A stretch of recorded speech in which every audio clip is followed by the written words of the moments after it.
driving, just making a quick video showing you guys what I bought. Now, this car is kind of random because I went to look at it and the guy was asking $500 for it. And I was like, no, I'm not going to pay $500. I offered him $300 and he didn't want to take it. So I left. It's like an hour and a half from my house. So I just said, fuck it. And I kept looking for cars. The dude called me about 2 days later and said, hey, what will you offer me for the car?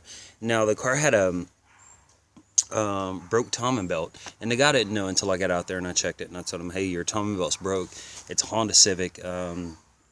Pretty much all Civics are interference engines, so I was thinking, well, worst case scenario, bent the valves or whatever. The last car I had bent valves, or burnt valves, so I had just did valves on the exact same motor, so I was like, fuck it. So he called me back a couple days later. He said, hey, what will you give me for it? I said, you tell me it's your car. I've already been out there. I don't want to drive another hour and a half and just, waste my time.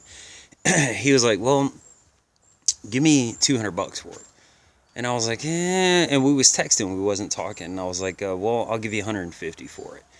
And I waited for about an hour and a half, and then he texted me back. He said, okay, $150, you can come get it tomorrow. Clean Clear Title. Let me show you the car, guys. This is a 95 Honda Civic DX base model, of course.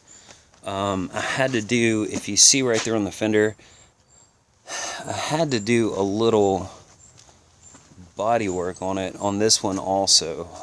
You can barely see it. I just plastic dipped the parts that I did, but it's not in horrible shape. It's not beat up or anything like that.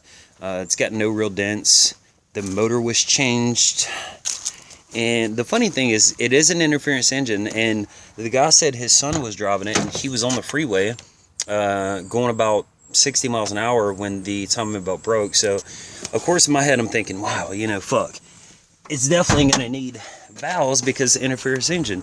And I've had this happen to me a bunch of times, that I'll buy a car with a bad timing belt on an interference engine and hope for the hope for the best, but think that the worst is going to happen.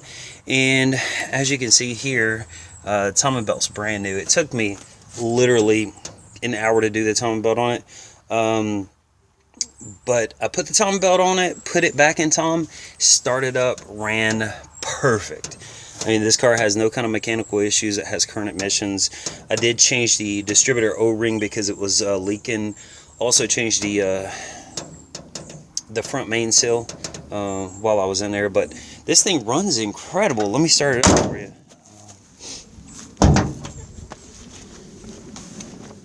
It's got a lot of miles, but like I said, the motor has been changed. Let's start this up for you real quick.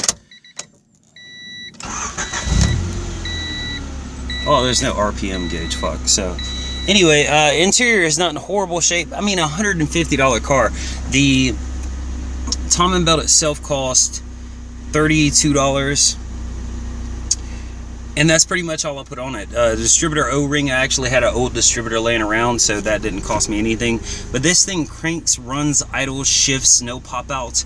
It's 100% stock, which is, besides the CD player here. But to find a stock Civic for $150 is an incredible fucking deal.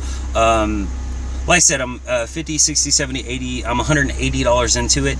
And I drove this car for the past like half hour. It doesn't overheat, doesn't sputter, it doesn't have a check engine light. Like I said, it has current emissions, it doesn't smoke at all. I actually like the DX model because it's a little bit lighter, and I love the manual windows. I love the manual windows. Now, if they would have done the DX with the sunroof, just one of those old, pop-out style sunroofs, that would have been cool as shit. The AC works, and it is full of gas.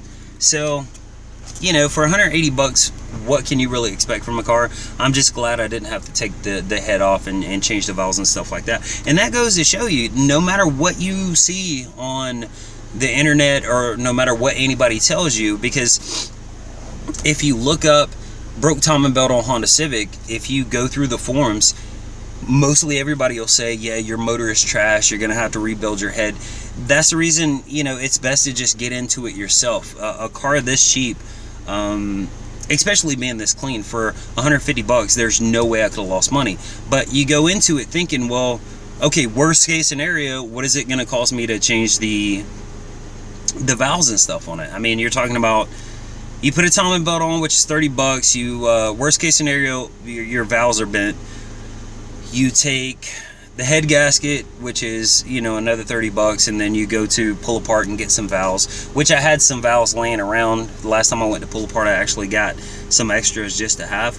But even worst case scenario, if you had to take the head off, change the valves, and put a new head gasket on, you're still only looking at about $100 total in parts, and maybe about 6 hours of labor. So I mean, it's still worth it no matter what. But I was just very lucky when it comes to this car. It was super lucky, and I was thinking there was going to be, you know, internal damage, and none whatsoever. So that's about it for today, and I will talk to you later. And I want to say thank you to all the new subscribers, and hit me up in the comments. Let me know what type of stuff you guys want to see.